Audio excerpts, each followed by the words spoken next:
Assalamu alaikum, Ramadan challenge day 5. Today we're learning 5 new words. Tabi'a, Aqil, Malak, Dunya, and Walad. Now the first one, Tabi'a, has the roots of ta, ba, ayn.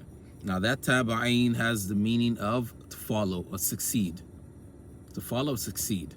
To follow after someone, to succeed someone. And from it you have tabi'a, the verb. Then you have yatba'u, you have ittaba'a, okay, and you have al-muttabi'in, etc. At-tabi'in, we have that as well, the tabi'in after the sahaba, etc. All of that comes from that, to succeed, to follow, to come after. The next word is aql. Now aql has the root of ayn qaf lam. Ayn qaf lam, aqala yaqil. It has the meaning of tie, to tie down, right? And so from it you have the aql, which is the brain, which ties down the body from doing stupid things, okay, from following its desires, right? At least it should, for most people it should, right? You should tie them down by using the intellect to help them derive at the best way to proceed, and not just go along with his or her desires, right? So afala ta'qilun, okay, afala ta'qilun or ma'qul, all of these have to do with tying down, right? And mostly now it's used for intellect. It's used for intellect because that's what the intellect does to that's what the brain does to the body, right? So we have aql, to tie down, literally. And if you look at the Arabs, they have this thing that they put on the head, right? This is called the igal. The igal, which is spelled with a qaf, another gain, right? Ayn qaf lam again, right? Is what is used to tie down, originally used to tie down the camel and stop it from moving, right? It ties it down. So they put it around the, for the lack of a better term, the knee area of the camel to stop it from moving, right? So that's the origin of that, right? And that's why it's called the igal as well, but that's also called aqala. Aqala. The next word is malak. Now malak does not have the root mim, lam, kaf, right? That's mulk and milk, and malakut, that's a whole different thing, right? Or malik, right?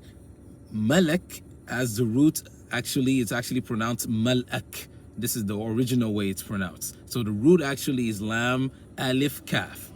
Now, with time, people saying malak, malak, malak, malak, malak, malak, it becomes malak. It sounds like malak. Allahu alam exactly what happened with that, but it just taghallaba alayhim, right? So they just ended up saying malak, right? But the origin is la, lam, alif, kaf. La, a, ka, right? And when you say al-aka, al-akani an, al-akani anhu, you mean you should deliver a message about me to him. Al-akani an, right? Deliver a message about me to him. So malak delivers a message about Allah to creation, right? So that's why they call it malak. Okay, so the root is lam, alif, kaf. Now the next word, dunya. Dunya comes from dana, yadnu. So the origin, so the root word or the root letters is dal, nun, waw. Dana, yadnu, right? Which means to approach. To approach. Now, dunya is the female version of the superlative. The superlative. So you have adna and then you have dunya. So the dunya, the world, right, is the closest to us, the most closest to us, right? And then you have the opposite of that, which would be the ukhra, the akhirah, which is the other life, right? The dunya is the closest to us in terms of the world, right? So dana, though, in its essence, means approach, to come close, right? So this world is the closest to us. So it's a dunya. Then the last word we have is walad. Walad from waw, lam, dal. Now that means that means to generate. To generate. So a walad, which you would see in the dictionary to mean a son, is the created. So walid, which is the subject form of the verb, is the father, a walid, right? And the mother would be walida.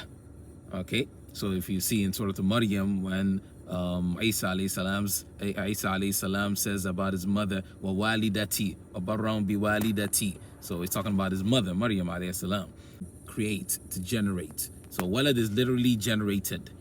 What is generated from the coming together of these two people. And then you have muwallid, which would be something you've caused to generate something, right? So a generator, right? We call it a generator, right? Generate electricity. You've caused it to generate electricity by putting in fuel and what have you. So it's muwallid. It's called a muwallid, okay? And you have the name Walid as well. That's given to boys. One of the khulafa after the Rashidun was called Walid, Al-Walid ibn Yazid, right? And it's a popular name that you still find amongst Arabs today. So Walid is literally generated.